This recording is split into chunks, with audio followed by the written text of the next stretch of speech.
Welcome back, everybody. We're getting back at Herman, getting him back together. I have been cleaning parts. I did that off camera because, well, it's boring. I am going to get this, what's left of that anchor off from there before I start putting other stuff back together and getting things in the way and knocking things around. So let's get at it. Well, this is going to be fun because, well, there's normally it's attached and you got something to kind of hold it when you're banging on it.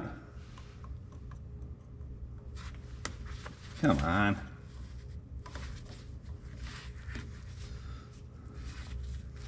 That's a tiny little cotter pin. It shouldn't be giving me any grief. Maybe I'd like to go through the opposite way.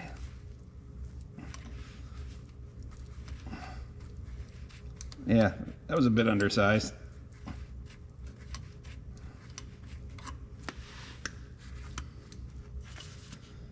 All right, what do you think? Inch and 5/16? I'm sorry, 15/16? An inch and probably an inch and an eighth.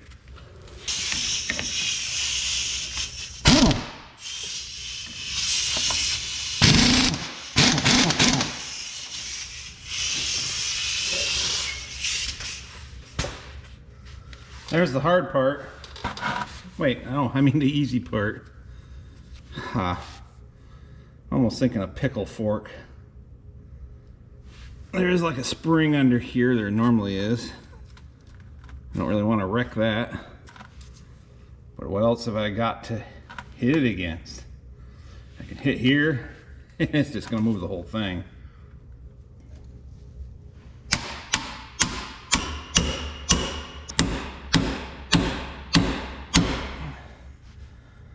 Come on, baby. I think it's already wrecking things. Maybe a puller. The stud and the ball joint seem to be in really good shape, so probably recently replaced, which means I can save some money because you can get them, but it's, once again, like everything else, not cheap. Change the 3-jaw puller over to a 2-jaw because this one bites in better. I would have rather had 3, but couldn't get 3 even spots to do my thing. So now we just hope that that pop sound is it popping out and not popping off.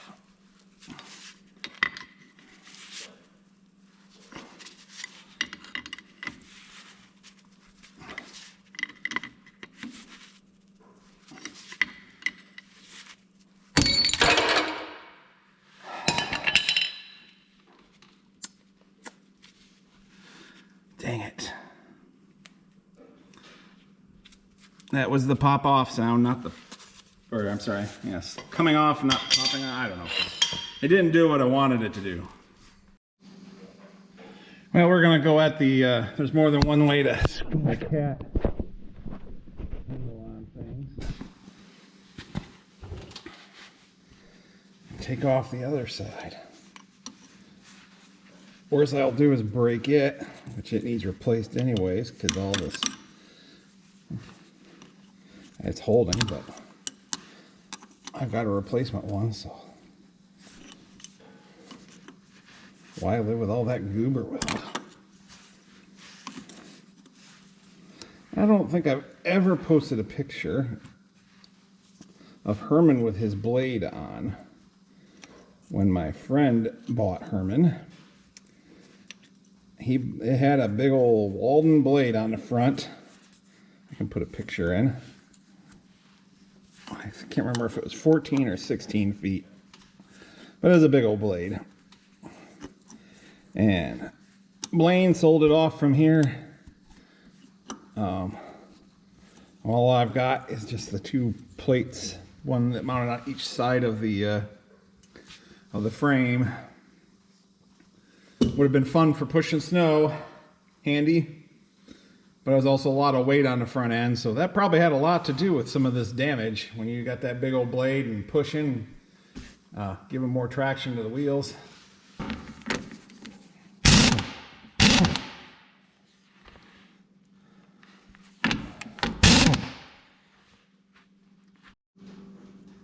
I've got a boatload of these 3/4 inch fine threaded lock nuts, so this one can be a sacrifice to protect the threads of the stud. And that way I don't have to beat up my good castle nut. And just like that.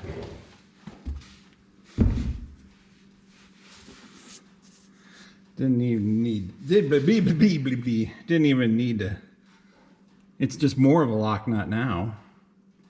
All I gotta do is get it back off in there. Of course, the other non-broken head has a little looseness to it. It doesn't seem to have much end to end, just a little up and down. I think we can live with that. Here's the situation. At the I think that might be I might have to lift that up some more. The bar is hitting here. That's going to cause binding. Hold on. That should make the difference. But I think I'm going to need to hold on to this so it doesn't fall. So let's put you there.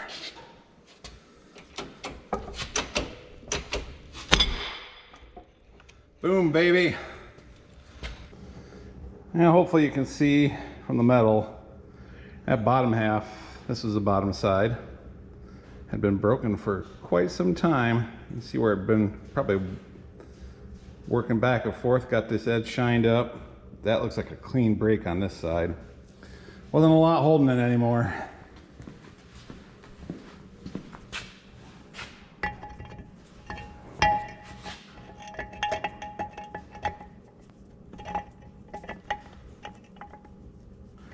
Doesn't even fit back in the best. Now that's back together, I can get my homemade bushing in here. My machinist friend Mike stopped by. Got a little footage of that. All right, we got Mike here. He's guy does a lot of my machining. He's gonna. We kind of didn't keep our notes on the blast axle, so he's gonna double check that bore. Plus, we're not sure if they're consistent from one to the other because I don't think that's a critical dimension. And so he's gonna measure her up and make me some more bushings. The last set he made drove in perfect and shaft fitting them nice. So I've got a lathe, but it's also better just to have someone that knows what they're doing do it. I don't know what to think about the other side. I might as well have you do a pair. I think I'm gonna go ahead and do the other side. Yeah. I guess we can assume that they'd be the same. I think the other two were really close to each other, yeah, if I recall. Or make one slightly larger, and the worst I'd have to do is put it on my lathe and maybe sand on it a little bit to polish it up so it fits. Now I think that one should be consistent, but I'm hoping. Never say never. Right. There's a washer that goes behind the seal, and I don't really know what its purpose is, but I might leave that out, and then I could leave that bushing you make sticking out just a skosh to try to catch a little more, little more surface there. I've been doing this for years. I ain't had one bite me yet, so. Well, cool. Thanks, Mike. Yep, anytime. He did some measuring on this bore and then measured the shaft and made me up this bushing. In the past, we made them a little bit wider. That shaft doesn't have a lot of surface there to grab onto, so we figured why waste material, so made it about a 1/2 inch wide.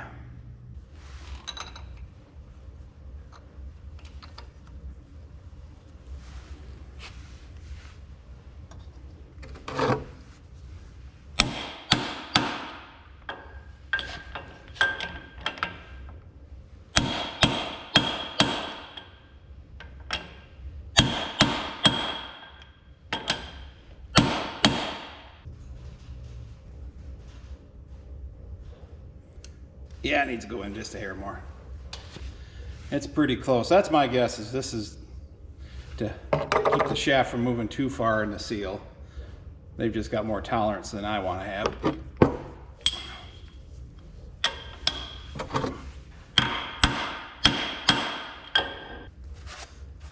Got a few little brass shavings from bronze, whatever they are,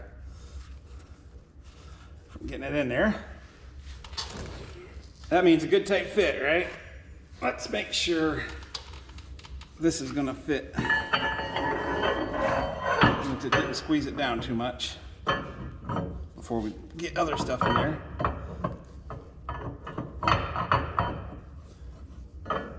If I can hit the differential, there we go. Look at that. I feel just a little bit of play.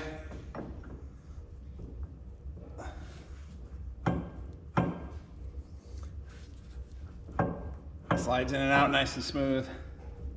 I'm just trying to pull it out and feel how much. I'm gonna have about most of that bushing, about a 1/2 inch, engaging the shaft. So that works out good. It starts dropping right about there.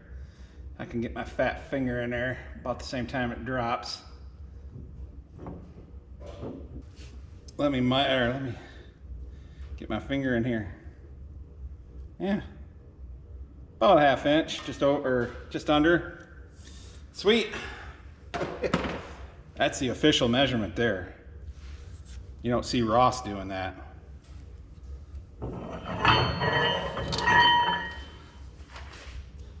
Alrighty.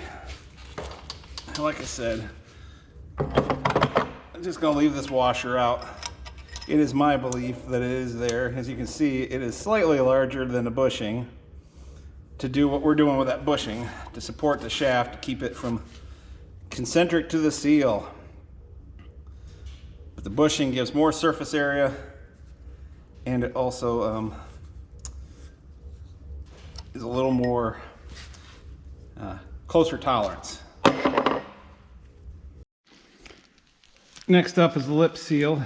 Here's the old one, but here's the AGCO part number. Still the Oliver part number, 155-318A. Last time I shopped around for them, AGCO actually had the best price. But I did cross-reference it, and it did cross-reference to this national seal that I pulled out, which is a 450073. Hopefully we can all read that. National seal. Lip side faces in, trying to keep the oil in the differential, not out here. This is grease. Let's see. There it is. And it probably really doesn't matter. There's no sealant on the outside of this. What little would seep in would be minuscule at best, but I'm going to still go ahead and put some sealant on it. Good old Permatex Aviation, number 80017. It's good stuff.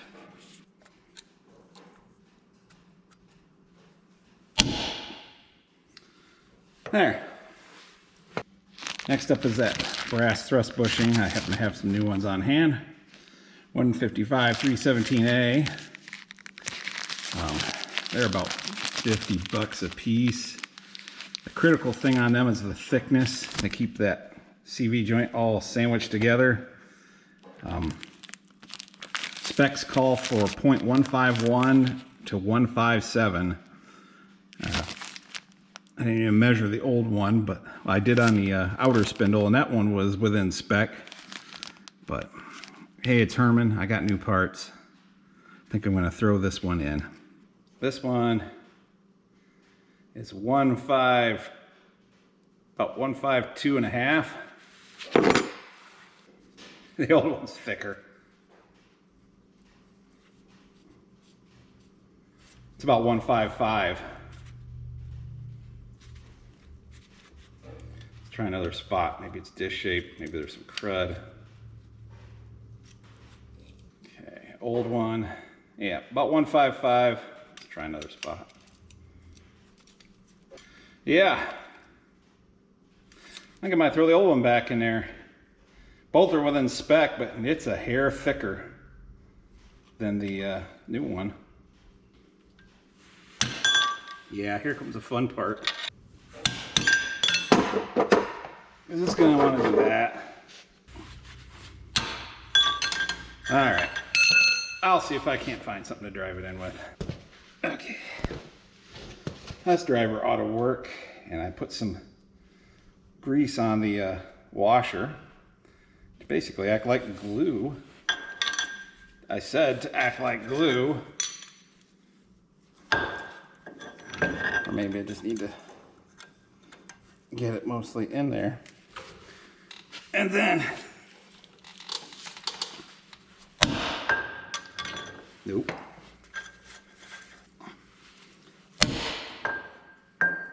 That did it.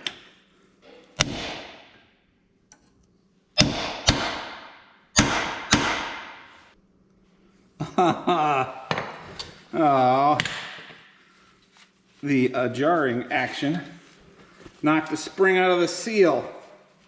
You gotta be kidding me. I should have packed the back side of the seal with grease to prevent that from happening. Well, let's see if I can get it back up in there. This is gonna be a challenge. Because pulling it back out will ruin the seal. Let's see if I got enough fingers. What happened to that O-ring pick I'd gotten? I wonder if I can carefully turn this lip back, get that around there. Crap.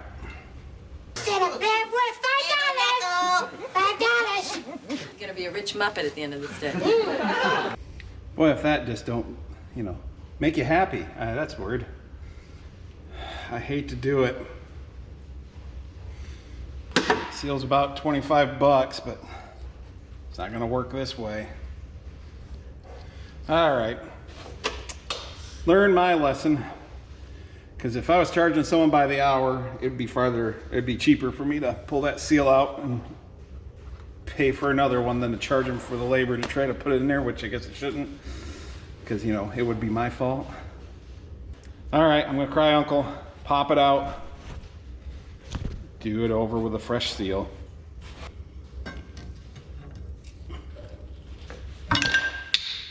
Ta-da. Okay, let me teach you a trick that I already knew and didn't implement. We're gonna pack the back side of this with grease, and that'll keep that spring from flying out. Yeah, that grease in there should keep that spring from flying out. It's probably not a bad practice most of the time.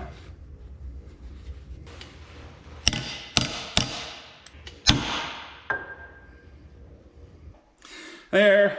I hope you learned a valuable lesson. I sure did. Don't take that stuff for granted. Let's put the shaft in for giggles, just to see.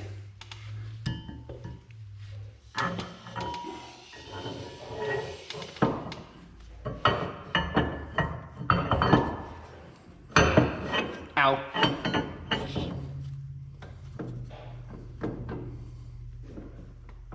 I like it. Well, before I get that replacement trunnion on, I need to get these seal retainers on, because they have to weasel on. Yeah, this one is towards the inside.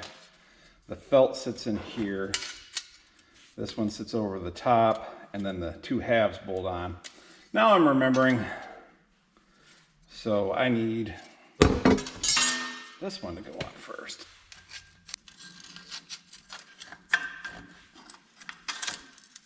There we go. Yeah, this facing the inside. Well, they're towards the knuckle.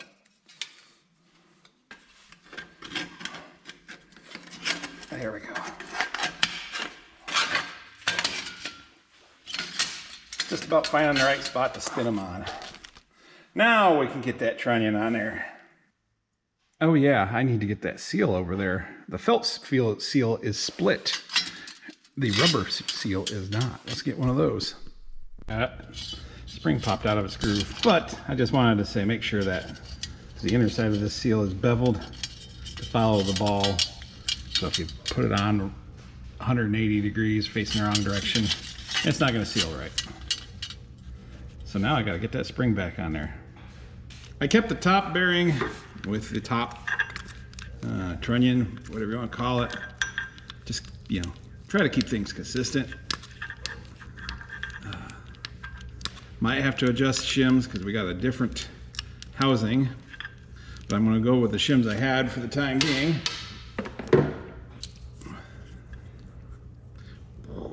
Yeah.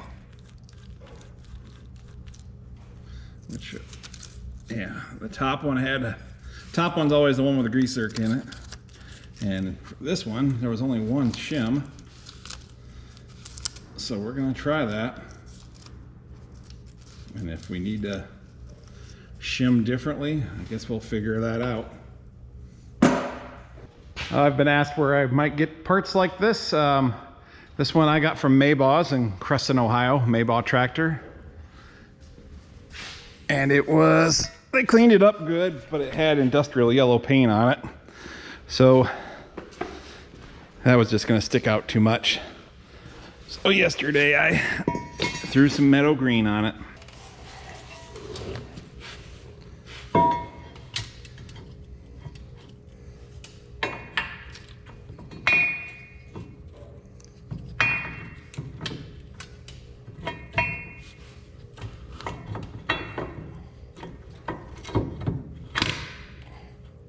I can still twist that out and get the bottom bearing in.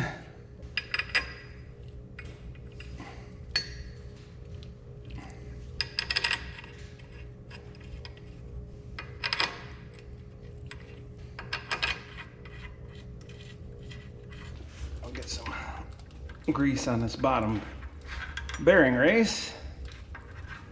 It's as I've said before, that one doesn't have a grease zerk because, well,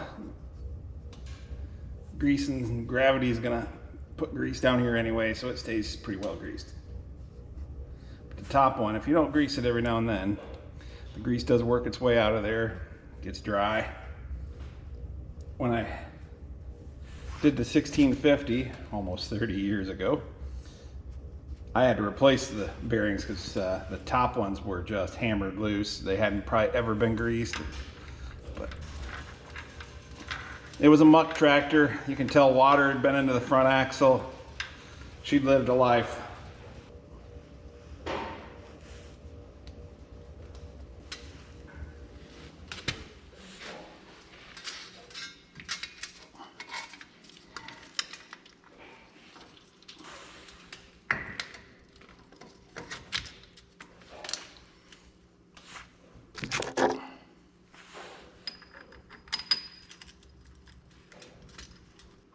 Normally I like to put silicone on these bottom bolts and on the shim, because if any oil does get in there or separates out of the grease, which can happen,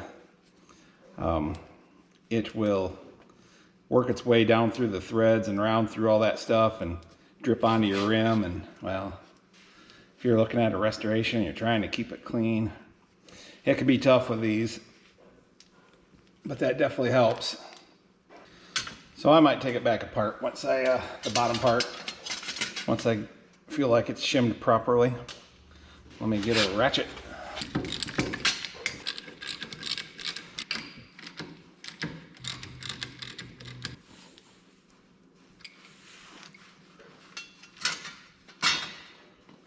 I don't want to take any out. I think that's going to be about right. I guess my hat's off to the guys that worked machining axles for Clark back in the day.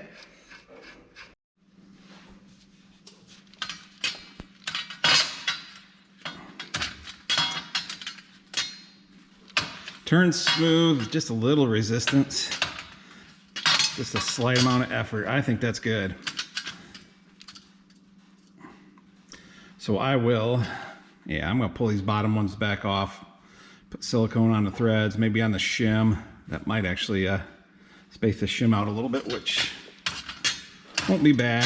But like I say, there's no seal drag or anything there, just bearings. That's why I didn't put the seals on the back side yet, those dust seals. I wanted to make sure this was gonna turn good. I want to get some silicone. Originally they ran a gasket around this surface. There's a paper thin, oh, there's the remains of one. I'm not even sure if you can get it, but it's not a critical dimension thingy. So this is one of those times I'll use silicone. I actually use a fair amount of silicone on these axles between one thing and another.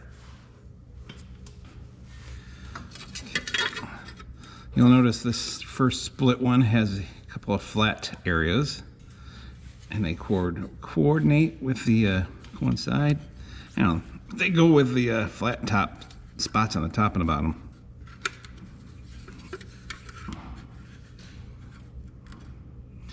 Then we have the other thing I hid from myself, the felt, which is layers of felt and rubber. And I like to get this split up towards the top. And if you look, you can tell this is cut at a bevel just like the other seal. So you want that bevel following the globe, the ball. So that puts the rubber face on the inside.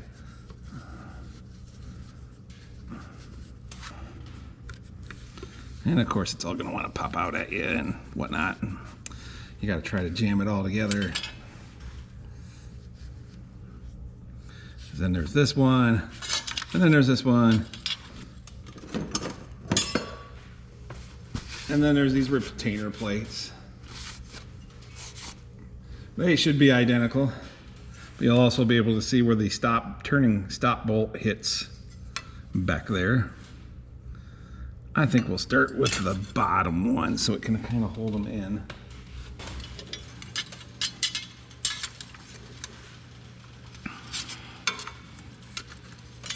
So we can kind of start working it all in there.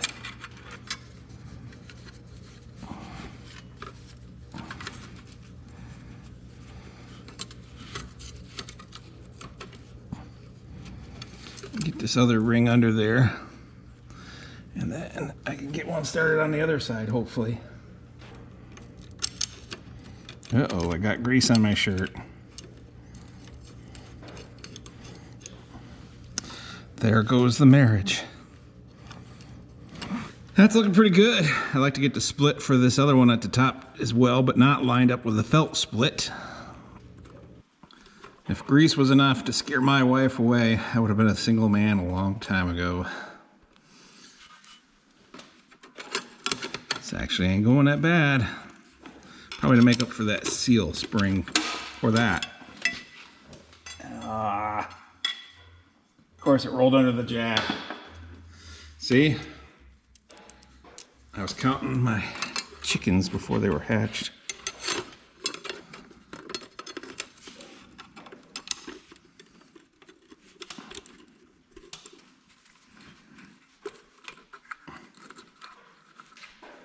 I think I'm gonna need a ratchet pretty soon. Turn it a little bit, give everything a chance to kind of seat in and find its place before I fully tighten it down.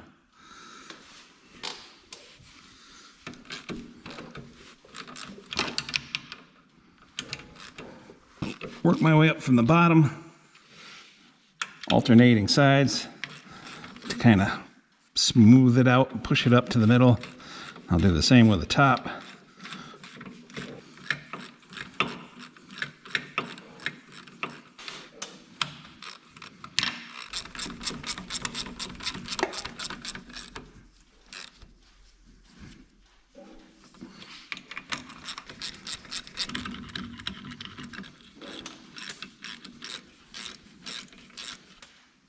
Tight. Oh my, tight. There we go.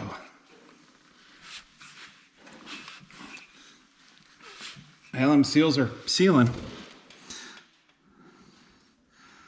That definitely increased the drag. That's why you want to set your bearings before you put those new seals on. But it won't be wandering on me while I'm trying to do this stuff out here. Okay, we got the outer spindle. Trying to check that bushing, and I think it's in good shape. Found some specs, or actually, thank you, Michael. Sent me some specs. and that is supposed to be 0.6, hold on a second. Okay, once that bushing's fitted in, 1.673 to 1.677 should be the idea of that bushing after it's installed.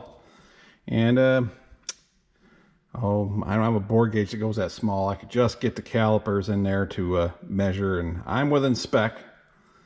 And AGCO now wants $147 for that bushing a piece, one for each side. So I'm going to ride with this one, but I did find something on eBay now that I have some specs for what everything's actually supposed to be.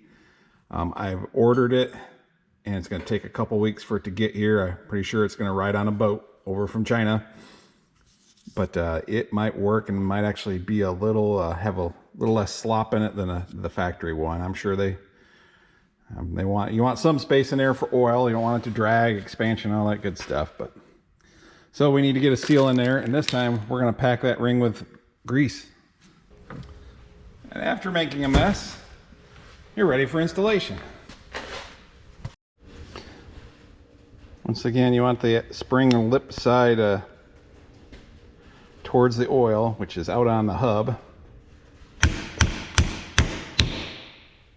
I measured up this thrust washer, and it is 0.157. It's well within spec, so we're not going to replace it. That one is ready for installation. And I know the shaft's going to fit good because, well, I didn't change the bushing. We are now to the fun part, getting that CV joint put together and greasing it all up. Lots and lots of grease. So before I do that, try to make sure I got everything ready. Oh, the outer part of the shaft's over there. But I've got the spindle, and that goes over the shaft and holds it all in. So I am going to put silicone on this ahead of time so that it's ready to roll when I slap her together.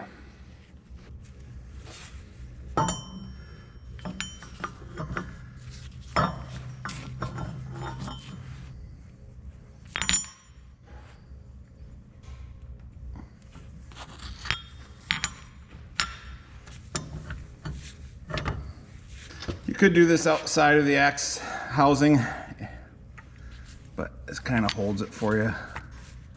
I don't know. I think the book shows it being all in assembly and then sliding it in, but then you got all that grease and, well, look at that. Can move it around, balance it on my leg, drop things. You know, the important stuff in life. It's the fourth ball that's always the hardest one.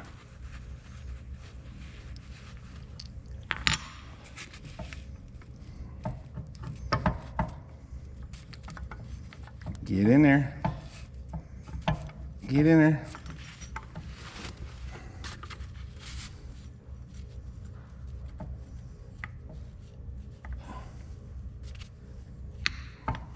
There. Now it's just a matter of pump, pump, pump. Fill this baby up. And of course I think this tube is running out. I'm getting air. And I think this grease gun is about shot. I think it's sucking air in through the pistol grip.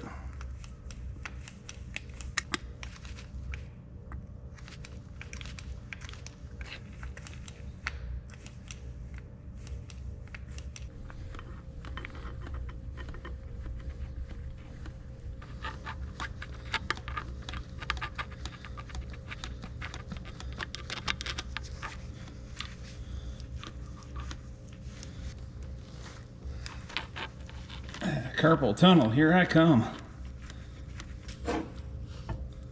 Is that all four sides? I do believe so. Took a little bit and smear on the back side of the shaft here where the thrust is. And then shove it carefully place it in. Not shove, place. There.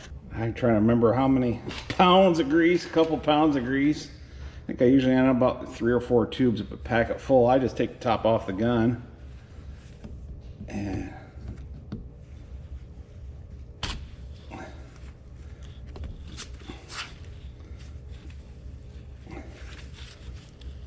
push it on in.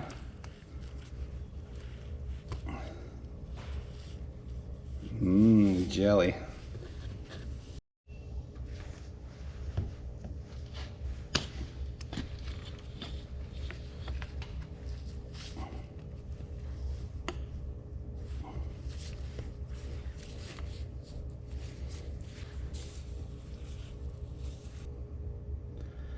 There's probably room for one more.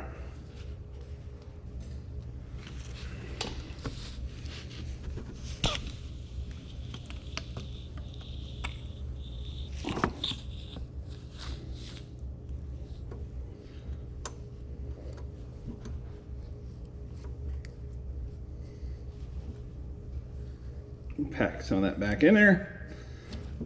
I think that's got enough grease in it. Yeah, get grease all smeared around so the silicone doesn't stick. Now this can go on any old way, but there is a notch here that I always put towards the bottom, and that way any crud that gets behind out of the seal leaks out.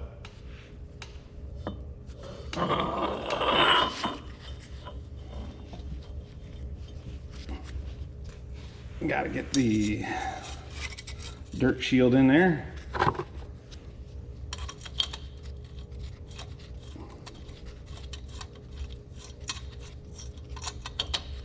And then line up the bolt holes.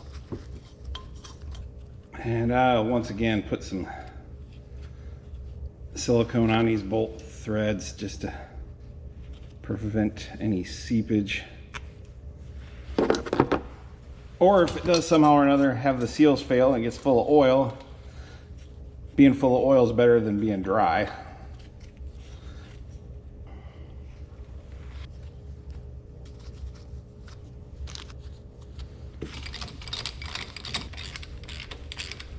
Well, I could turn it, so that means nothing's tight.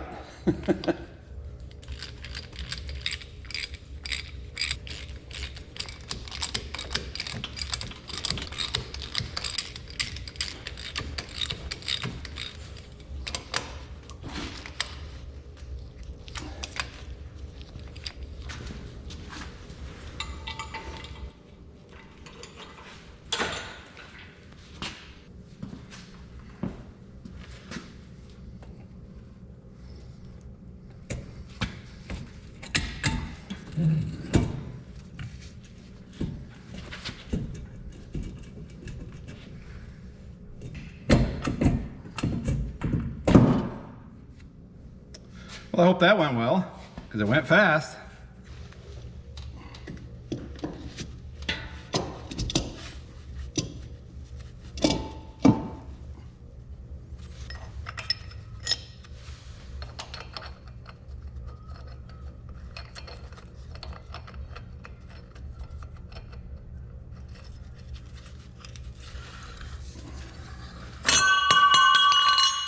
Ping, ping, ping. Yeah, I think she needs a little more snugging.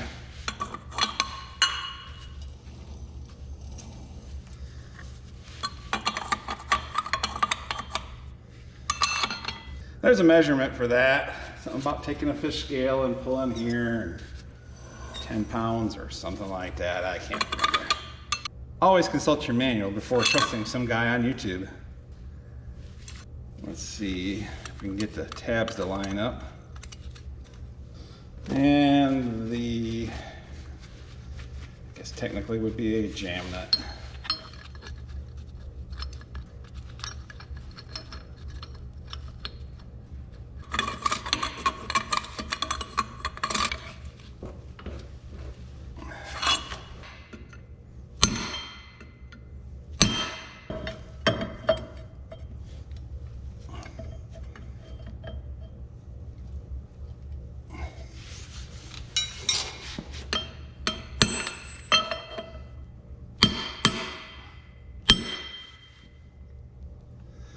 I think that'll keep it locked in place. If you watch the video of me taking this apart, you might remember there was no thrust washer in there. And while I haven't procured another one per se, I robbed one out of the 2255, which was, you know, already apart from injuries sustained last spring. But I found something interesting. I checked several parts books, and boy, that might be why they left it out. It's kind of tight there. Most of the books don't even show this thrust washer in there. And when they do, they pair it with the gear. So I'm wondering, I mean, it seems like every single one I've ever done had a thrust washer in it. So there's not a call out for just the thrust washer in any of the parts books. If you ever wanted one, you had to order specific gear. So I'm wondering if they changed the design of this gear and took that lip off each side, give them room for a thrust washer. Well, I cannot get that snap ring to quite seat down in there.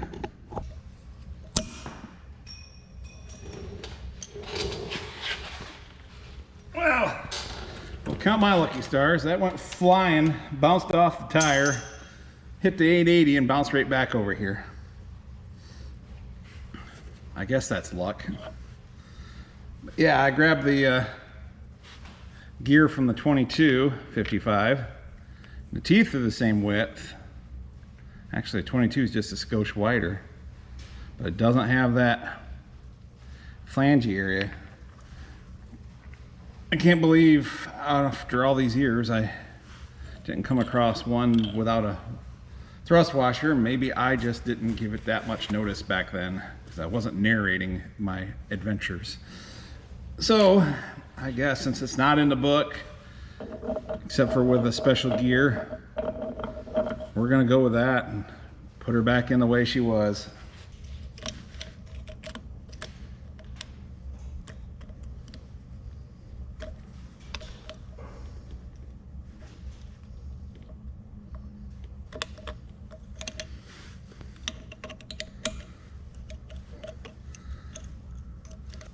That's in there. Some more silicone. There's no gasket for this one, just sealant. And you don't have to do the bolts on this one. They go into blind holes, so there's no chance of oil leaking out there.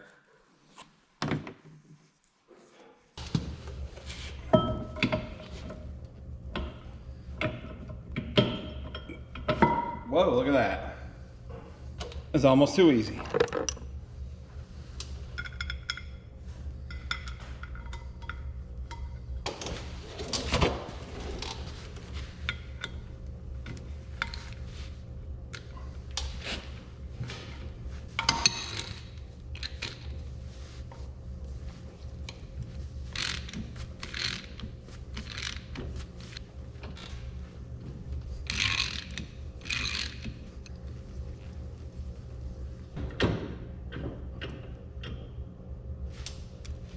Click.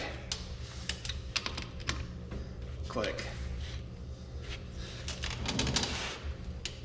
I think she just needs some oil.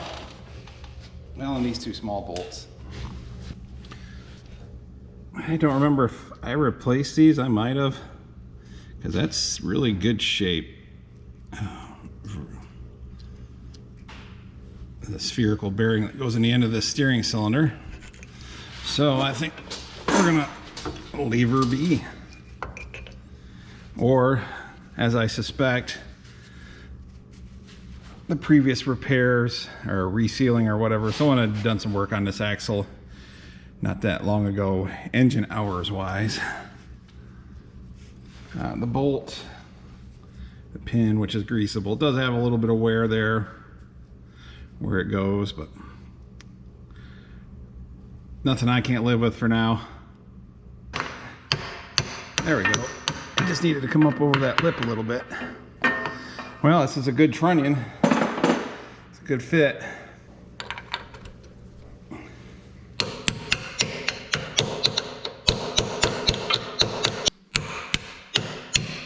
There. They had the greaser facing up before, which is more convenient, but I like the looks of the clean thing on top of the stud, and I guess any moisture is less likely to wick its way down through threads or this grease zerk or something, or I'm less likely to step on it when I'm climbing up on here to check the radiator or something. I think the book says something about using a lock nut. You're not supposed to snug these down and draw that down. Now we're just back to putting oil out here. There, the oil is in. You fill it to about the halfway mark, which is about there. I'm gonna try one of these sight gauges I got from Bill Martinson. Oliver Hardware.com, I think, is what has all of his info. I wonder if it'll stick out too much. Where did the ratchet go? And then whether I'll be able to, maybe I can stick the phone in there to see. I guess it's worth a try. See how much clearance there is between it and the rim.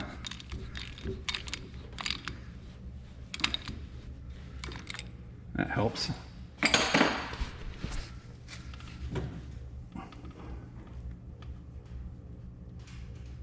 There it is. Oil. All right, I think he just needs a wheel and maybe a drag link.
That there, that there, and that there, and that there.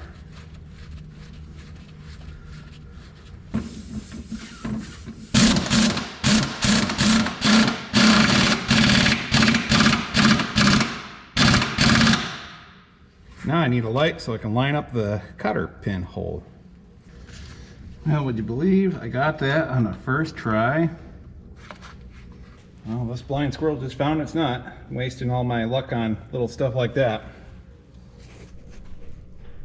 But that's it for this side. He's back to where he could steer, but you know, he's in here. I've got all the stuff. I'm gonna change out that other side while I'm at it. Ain't no sense in getting it only half done. But that's it for this episode, this installment, this video, whatever you want to call it. It's done. I appreciate everybody watching, and we will see you in the next one.